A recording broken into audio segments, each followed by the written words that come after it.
বরকত হতো, তো ভালো হলো। একটু মহব্বতের আওয়াজ দিয়ে বলবেন, বলো জন্ম আমারি নবী যুগে,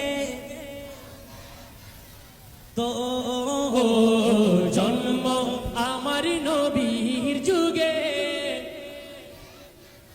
তো সবাই মিলে ডান হাত তুলে দুই আঙ্গুলে মহব্বতে বলতে হবে, তুই নয়নে রাসূল পাক দেখলে কেমন হতো, আর দুনয়নে রাসূল পাক দেখলে কেমন হতো।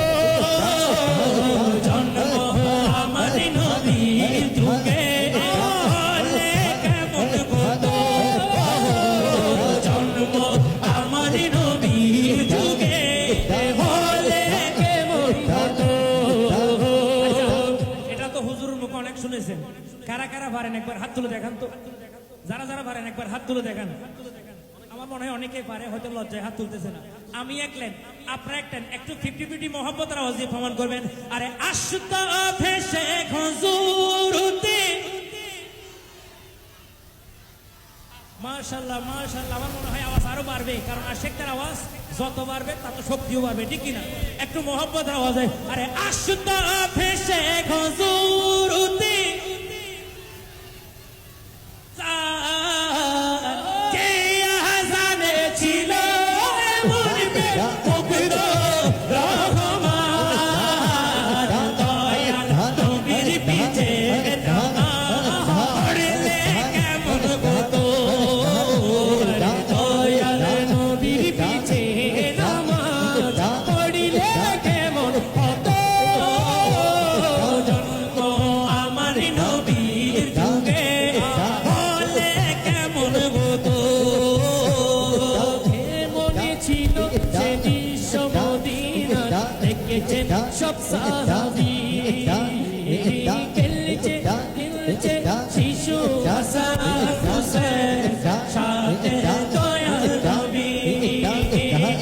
কেমন ছিল সে দৃশ্য মুবারক দেখেছেন সব সাহাবী, খেলছে শিশু হাসান হুসেন সাথে দয়াল নবী।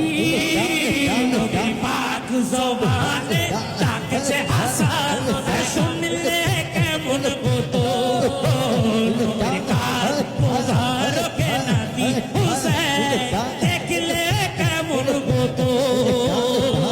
দুনয়নে রাসূল পাক দেখলে কেমন হতো। জন্ম আমার নবীর যুগে হলে কেমন হতো, জন্ম আমার নবীর যুগে হলে কেমন হতো। হলে কেমন হতো। হলে কেমন হতো। হতে পারলে তুলে দেব। মাশাআল্লাহ, আমরা মদিনা শরীফ যেতে চাই কি চাই না? কারা কারা যেতে চাই ডান হাত তুলে দেখাই। মাশাআল্লাহ, নারায়ে তাকবীর। এই আওয়াজ মানি না, নারায়ে তাকবীর, নারে রিসালাত, আহলে সুন্নাত ওয়াল জামাত।